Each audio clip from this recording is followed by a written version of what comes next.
You will hear about the African Union. Yes, it exists.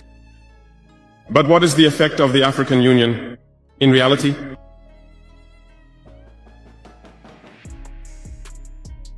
We cannot talk about integration in the theme and not talk about the African Union.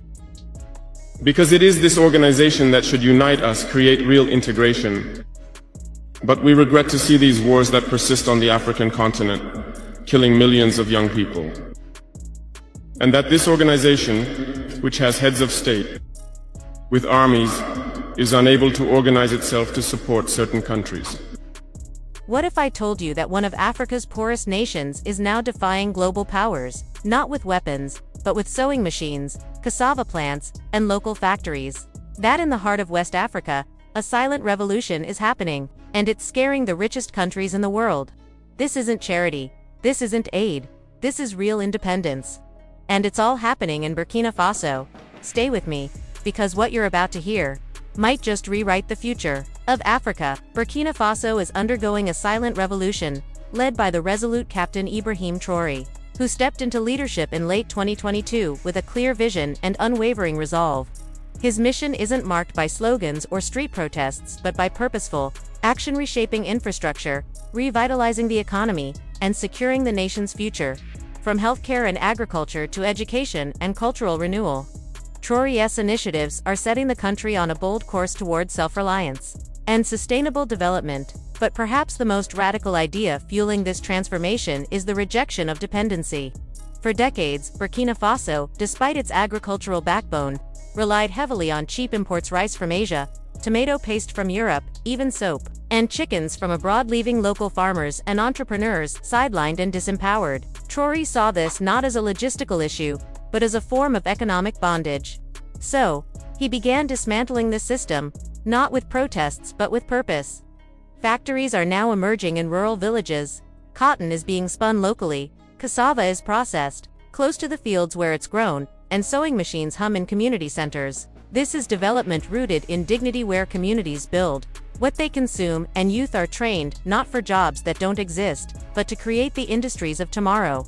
In 2023, the government launched the Local Industry Acceleration Initiative, focused on 3 goals: produce what the nation needs, equip the youth with real skills, and spark local entrepreneurship.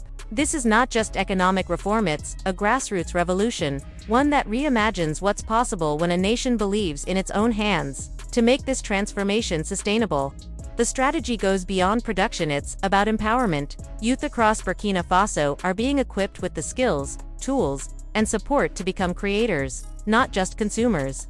Growth is no longer centralized in cities. Instead, each region is encouraged to specialize in what it does best, contributing to a self-sustaining national economy. This wasn't merely a policy, it became a movement. And it began in the quiet village of Zinière, a place few outside the country had ever heard of. In late 2023, Zinière became the site of a small but revolutionary cassava flour factory, built in under 6 months through a collaboration between the government, local cooperatives, and young engineers. The plant employed 50 locals, many of them women, and sourced cassava from over 200 nearby farmers. Previously, these farmers sold their produce at rock-bottom prices, often watching their crops spoil before reaching distant markets. Now, the factory processes 5 tons of cassava a day, producing flour, starch, and even biodegradable packaging. In just 9 months, cassava flour imports dropped by 70%. But the bigger story wasn't economic, it was cultural. Word spread. Village cooperatives sprang to life. Chiefs offered land for young mechanics revived long-abandoned machines. What emerged was a rural awakening powered by productivity. Cotton was next. For years, Burkina Faso exported raw cotton only to import costly textiles made elsewhere. That cycle is now breaking. In the capital, Ouagadougou, an old textile mill was brought back to life. The government partnered with Ethiopian trainers to teach traditional weaving and dyeing techniques. Hundreds of young people, especially women, were trained in just half a year. Today, markets once flooded with second-hand European clothes now proudly sell locally woven fabrics. Burkina Faso didn't just reduce costs, it reclaimed cultural pride. Though critics initially dismissed Traoré's vision as romantic or impractical, results are proving them wrong. In just 2 years, the country cut its food import bill by over 30%. Locally made soap now covers more than 60% of domestic demand. Agricultural employment has grown by 12%, fueled by the expansion of processing facilities. Youth cooperative membership has doubled since 2023. But for Traoré, this journey isn't only about statistics, it's about identity. When a people can no longer feed itself, dress itself, or build its homes, he often says, it has surrendered its sovereignty. We are reclaiming that sovereignty not with guns, but with hammers, seeds, and sweat. Still, this resurgence hasn't come without resistance. Powerful interests within ECOWAS and multinational corporations are watching with unease. Because replacing imports isn't just an economic strategy, it's a bold political stance. It signals that true independence is possible. And if Burkina Faso can pull it off, then why not Mali? Why not Niger, or Senegal? That question alone has begun to shake the foundations of a system long taken for granted. Burkina Faso is rising, but not everyone is applauding. Strangely, the loudest alarm bells aren't ringing in Ouagadougou, but in faraway boardrooms from Abuja to Brussels and Washington. Captain Ibrahim Traoré's war on poverty is beginning to shake global economic norms, and the tremors are making powerful institutions uneasy. For decades, Africa has played a carefully scripted role: exporter of raw materials, perpetual importer of finished goods. Burkina Faso's cotton was shipped out, only to return as expensive shirts. Its gold was mined and exported, then resold at a premium. Even food grown on its own soil was packaged abroad and sold back to the farmers. This wasn't coincidence, it was design, the product of a global trade system built on colonial legacies and economic dependency. But now, under Traoré's leadership, that script is being rewritten. In just 18 months, the country has drastically cut its need for imported flour, poultry, textiles, and processed foods, costing foreign suppliers millions. Local industries are rising, and with more youth learning to build and repair machinery, even the demand for imported equipment is beginning to shrink. To those who've long viewed West Africa as a guaranteed market, this looks like sabotage. And to institutions like ECOWAS, which have tied themselves to global trade norms, Burkina Faso's defiance borders on rebellion. Tensions, already high since the military transition in 2022, boiled over in 2024 when the country refused to comply with certain trade quotas. Sanctions were quietly floated, and some West African states, pressured by foreign lenders, began voicing concerns about Burkina's economic independence. But Traoré didn't flinch. Instead, he forged deeper alliances with Mali and Niger, forming a new trade axis rooted in African Today, cassava flour flows from Burkina to Mali, while Niger sends livestock feed in return. No middlemen, no foreign dictates. The implications are seismic. This is more than economic policy. It's a direct challenge to the global status quo. Multinational corporations, particularly in agriculture and textiles, have noticed. In early 2025, a French food distributor lost its rice contract to a local Burkina cooperative producing organic brown rice. The company cried foul, but to local communities, it was a clear sign. The era of external control is waning. Resistance, however, has taken subtler forms. Small Burkina businesses have reported legal threats from foreign firms, unexplained delays at customs, and targeted investigations, all suspected tactics to slow the momentum of local production. Even within the country, not everyone is on board. Urban elites who once thrived on import monopolies now feel squeezed. In cities like Ouagadougou and Bobo Dioulasso, merchants complain that the rapid shift to local sourcing is destabilizing. We built our businesses importing from China. Now we're told to buy local at twice the price, one textile importer lamented. It's a real tension. Local goods are more dignifying, but often cost more in the short term. For many families, patriotism collides with financial reality. Traoré's administration is trying to bridge that gap, offering subsidies, scaling up infrastructure, and investing in price stabilization, but progress takes time, and in politics, time is a luxury few can afford. Meanwhile, a deeper game is unfolding. As outside pressure grows, Traoré is building quiet alliances with countries fed up with the old economic order. In late 2024, Burkina Faso signed a confidential, trilateral agreement with Guinea and Mali, the Cancun Compact. It includes shared factories, integrated rail lines, and joint industrial zones. Talks are now reportedly underway with Chad and the Democratic Republic of Congo, nations rich in resources but poor in manufacturing. This isn't just about Burkina Faso, it's the early spark of a continental shift. As one diplomat put it, Traoré isn't just building factories, he's crafting a new narrative for Africa. And that story, bold and unapologetic, is what truly unsettles the old world. Ladies and gentlemen, Pan-Africanist within a single month. Captain Ibrahim Traoré has once again shown why he is the leader Burkina Faso needs. With clarity, courage, and a deep commitment to true independence. He's not just transforming a country, he's igniting a vision powerful enough to reshape a continent. Captain Ibrahim Traoré has delivered 3 transformative achievements in record time. Symbolic, all foundational. This isn't politics as usual. This is revolution in motion. And what makes it extraordinary is that it's not being dictated from a marble office in the capital, but built literally from the ground up.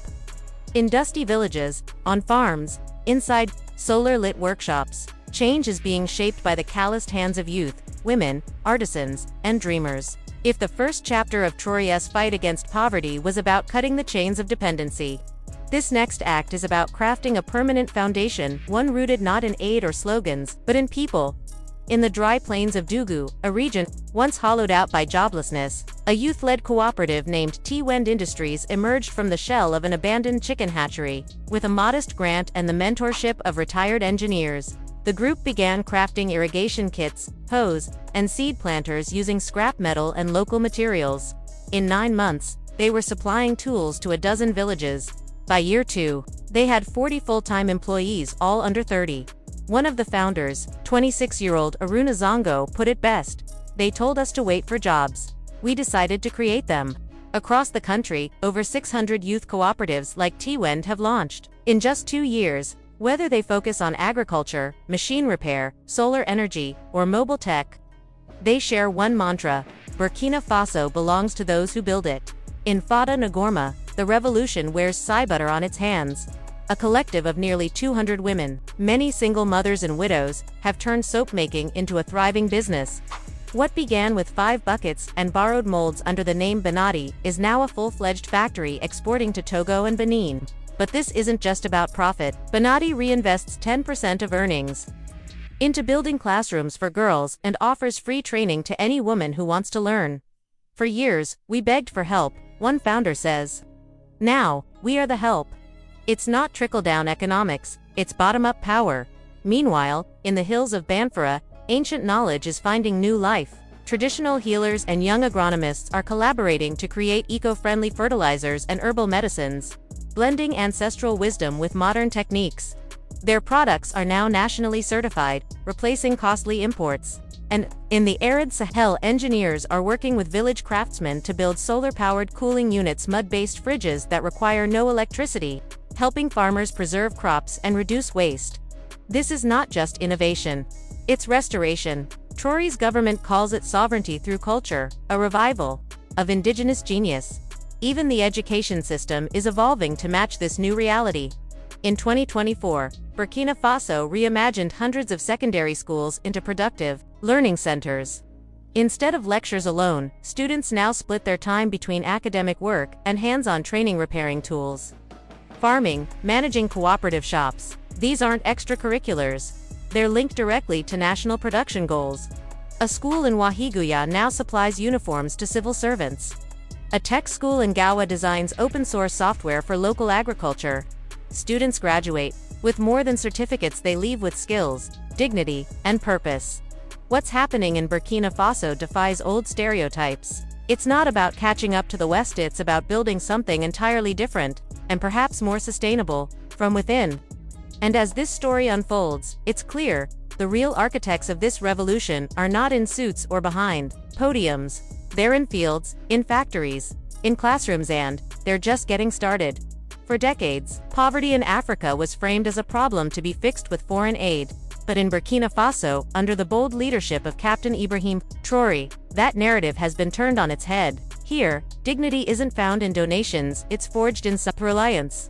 Instead of waiting for rice shipments, the country grows its own. Instead of importing clothes, it sews them locally. Instead of begging for jobs, it builds its own industries, quietly, steadily, and with full sovereignty. This is not just a war on poverty, it's a national awakening. But while the momentum is real, the path ahead remains uncertain. Can a small landlocked country once dismissed as poor and unstable truly shift the direction of an entire continent? Burkina Faso is not the first African nation to dream of self-sufficiency, but under President Traoré, it may be the first in a generation to pursue it with this level of clarity, consistency, and courage without waiting for permission. And now, others are beginning to take notice. Because this movement is about more than cassava mills, soap factories, or textile cooperatives. It's about more than a handful of local industries springing up under new flags or community-run initiatives, gaining traction in dusty towns. It's about the return of something long denied, long eroded, long whispered about but rarely grasped in practice, the return of belief. Belief that Africa can rise, not as a passive recipient of international aid, not as a pawn in geopolitical chess games, not as a market for finished products but as a builder, an architect, of its own destiny. For decades, development on the continent was defined by dependency, structural adjustment programs, donor conferences, bilateral aid missions, all operated under the assumption that Africa needed outside intervention to solve its problems. But what if that assumption is no longer valid? What if it never was? In early 2025, a confidential African Union policy report, originally meant for internal review, was leaked to regional media outlets. The contents were bold.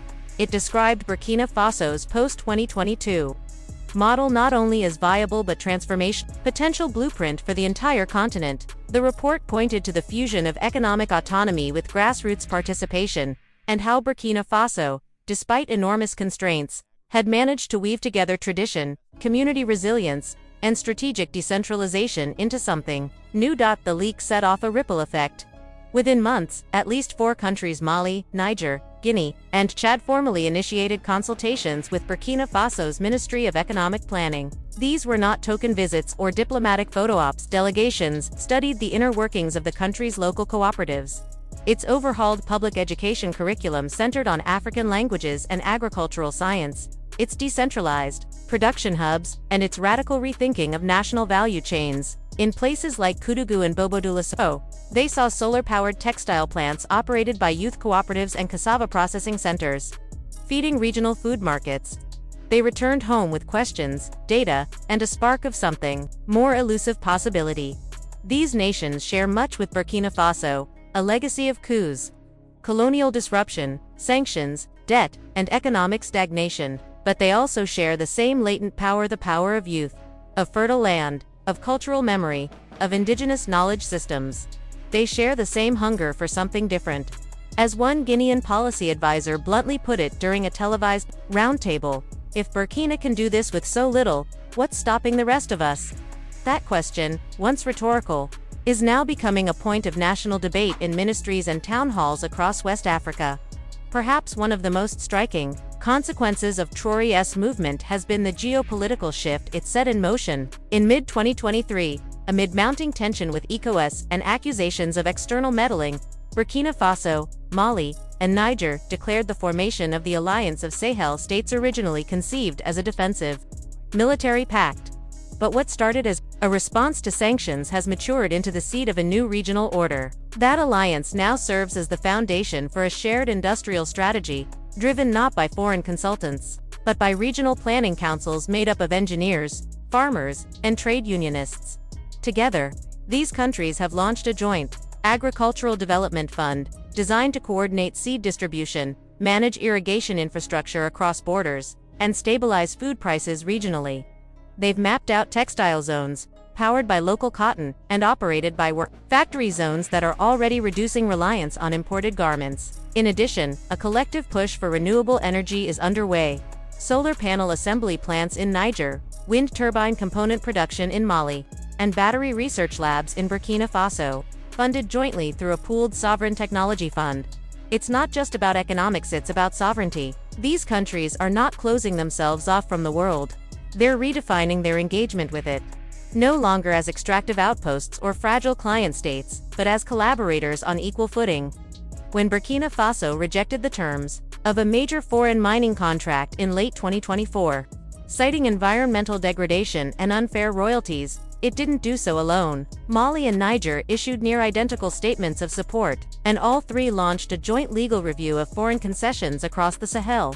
That's the power of aligned Sovereignty and injury to one becomes a policy shift for all. And now, the rest of the continent is watching. Pan-African thinkers, long sidelined in technocratic circles, are back in vogue. University students in Ghana are reading Thomas Sankara's speeches with fresh urgency. Farmers in Uganda are sharing videos of decentralized irrigation techniques, borrowed from Burkina's village councils.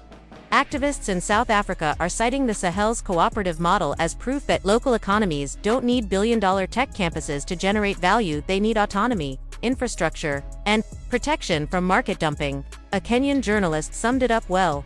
We used to ask why Burkina Faso wasn't further along. Now we're asking why we didn't start with what they've just built. Of course, this is still a fragile process. Challenges remain. International pressure is mounting. Aid agencies are recalibrating. Private investors are skeptical. The machinery of global finance still wields enormous influence, but something irreversible has occurred.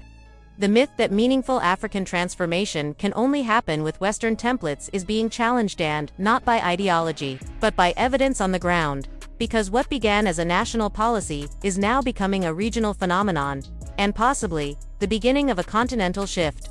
And that's the heart of it. If self-reliance is possible in one of the world's most resource-constrained, geopolitically pressured and institutionally dismissed nations, then maybe it's not just possible. Maybe it's inevitable. Maybe the real story of African development isn't one of endless dependency, but of quiet resistance, slow innovation, and the power of local belief finally coming home.